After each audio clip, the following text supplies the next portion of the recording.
One the respectable had already crossed off. Grace was never going to sit empty just because the first guest said no. Quick word before we go on. If this channel has helped you see something in Scripture you hadn't noticed before, the best thing you can do is subscribe, and if you're able, join as a member. That support is what keeps the research and the production going, and keeps it free for everyone who shows up wanting to understand the Bible better. To those of you who already support the work, thank you.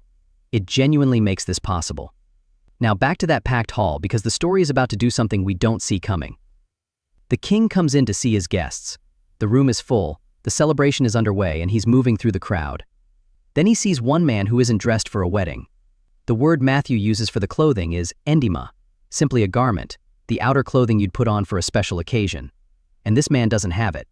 In a hall full of people who were every bit as surprised to be there as he was, somehow everyone else is properly dressed, and he isn't. He stands out precisely because everyone around him is covered. That raises the obvious question, the one people have wrestled with for centuries.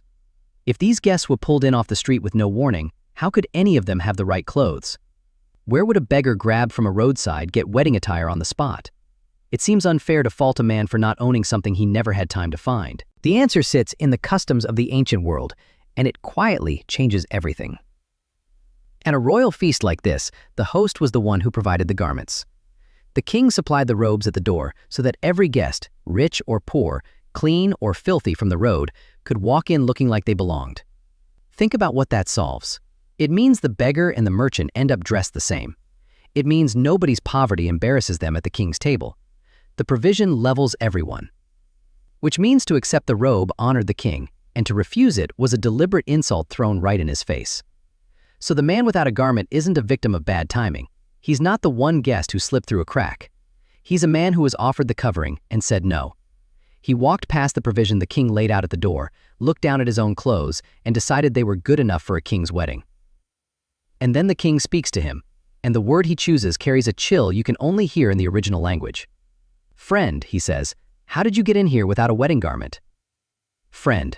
In English it sounds warm, almost tender. In Greek, it's the word heteros, and it is not the word you reach for when you speak to someone you love. Greek had a different word for that, a word for a true companion, a bosom friend, the kind of friend Jesus calls his disciples when he says he no longer calls them servants. This word isn't that one. This one is cooler and more distant. It's what you'd say to an associate, a fellow, someone you're addressing across a gap. And here's the detail that should raise the hair on your arms.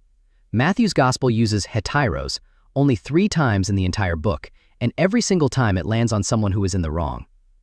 It's how the vineyard owner addresses the worker grumbling that he wasn't paid more. It's how